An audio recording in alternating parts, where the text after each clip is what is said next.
For the next 3 days, you are taking your time, your energy, your effort, your financial investment to learn and to do something different.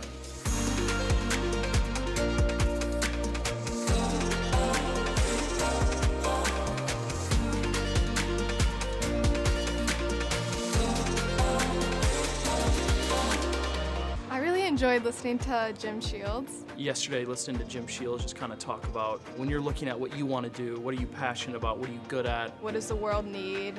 What do you want from life? And I think those are all important questions that you're not really taught to ask yourself in school. Those are good life questions. I believe that if you will focus on your personal development, if you'll focus on your relationship skills, if you'll focus on your financial intelligence, you can have that life that most people dream of, personally and professionally.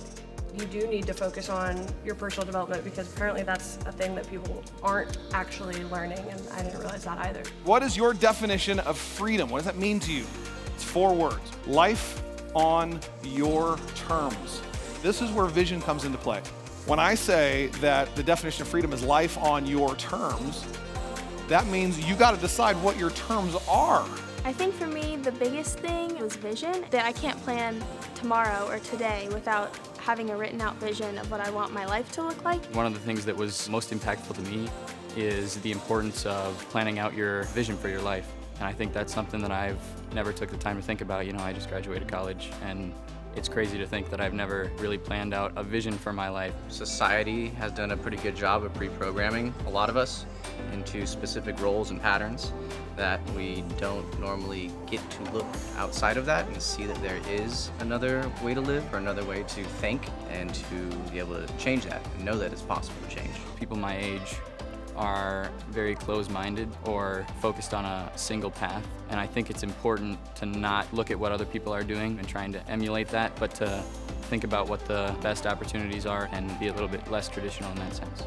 My advice would be to constantly reevaluate yourself and your life, because things are changing all the time around you, and I think a lot of people get stuck doing the same thing and maybe expecting a different result. We actually touched upon it outside. I was thinking about it before. They were comparing the stock market to a storm. It's one thing knowing that it's coming and another thing to prepare for it. So I think my biggest advice would be whatever money you have or whatever assets you have, you just want to prepare them when you know the economy is going to change like that.